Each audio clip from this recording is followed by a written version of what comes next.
There's always one person in the room, the one who laughs first, not because it's funny, but because it's unbearable.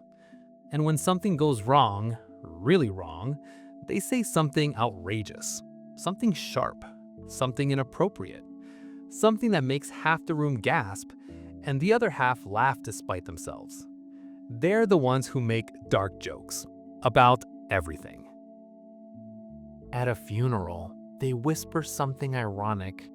During a crisis, they crack a line that cuts the tension.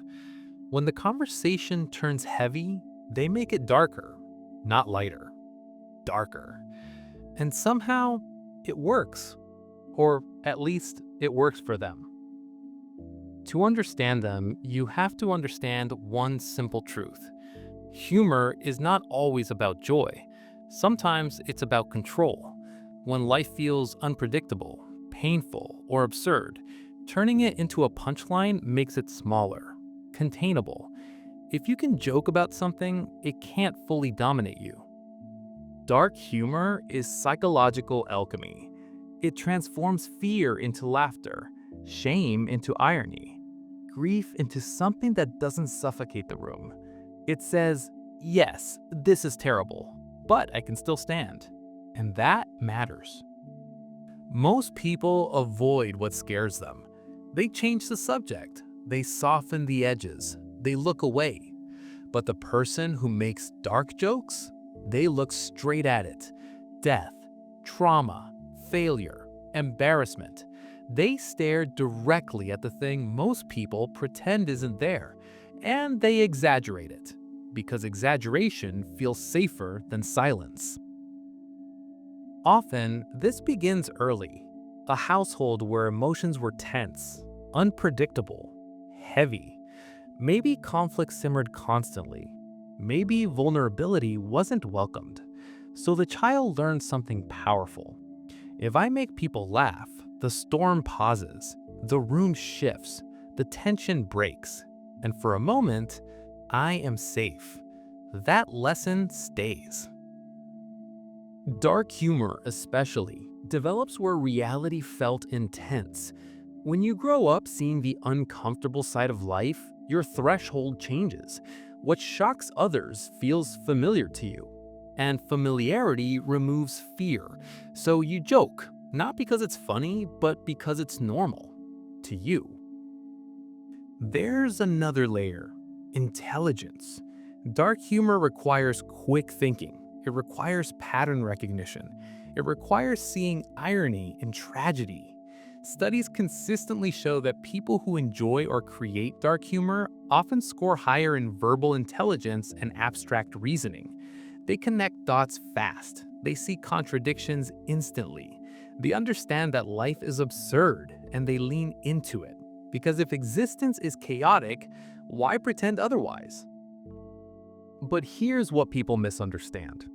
Dark humor is not the absence of empathy. In many cases, it's the opposite. You can't joke about something deeply painful unless you understand its weight. The joke works because the weight is real. The humor is sharp because the awareness is sharp. They know it's heavy. That's why they handle it carefully, even if it doesn't look careful. Of course, not all dark humor is healthy. Sometimes it's deflection, a shield so polished no one can see behind it. Ask them how they're doing. They'll say something morbidly funny. Push deeper. They'll double down. Because if they stop joking, they might have to feel. And feeling, for them, can feel like falling. So they balance on wit instead. There's also social risk. Not everyone understands dark humor. Some people hear cruelty. Others hear resilience. The dark joker lives in that tension. They scan the room quickly. Who can handle this? Who can't? They read boundaries at high speed. When they miscalculate, the silence is loud. But they recover fast. Another joke. Another pivot. Because discomfort is familiar territory. There is something else beneath it. Acceptance. People who joke about death, disaster, or existential dread often have already made peace with certain realities. Life ends. People disappoint. Things fall apart.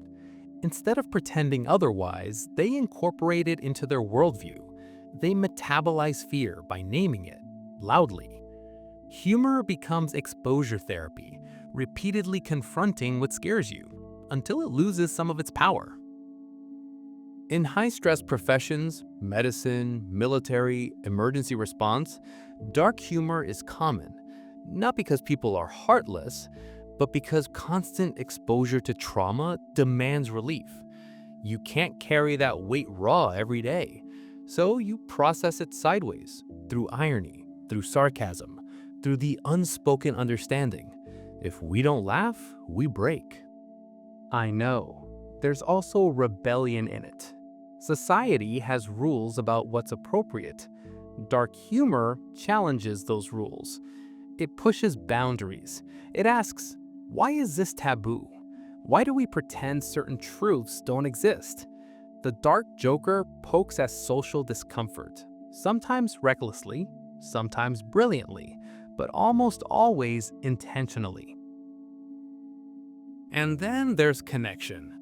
When two people share a dark joke and both laugh, it creates instant intimacy because it signals you see the darkness too and you're not running.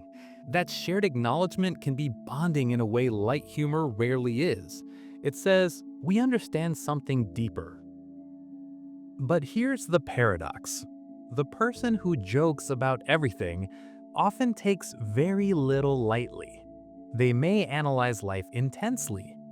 They may think about mortality more than most. They may feel more than they show. The joke is the surface. Underneath is often depth. Watch closely. After the punchline lands, there's a microsecond, a flicker, a glance to see how it was received. Approval, discomfort, relief. That flicker reveals something important. Dark humor is often a social test. Can you handle reality the way I see it? If yes, you're invited closer. If no, the wall stays up. There is strength in this coping style.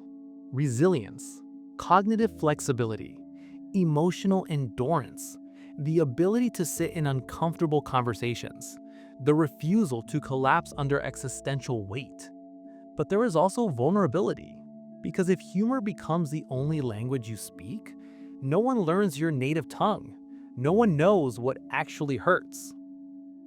The healthiest dark humor comes from integration, from people who can joke and also drop the mask, who can say something outrageous and also say, that actually scared me, who use humor as a tool, not a hiding place.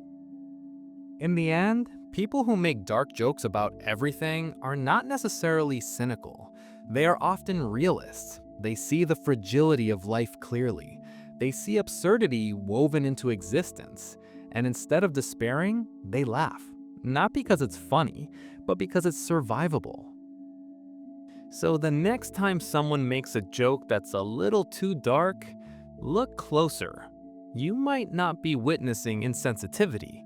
You might be witnessing adaptation. A mind that learned early. If I can laugh at it, it can't own me. And sometimes, that's the bravest thing in the room.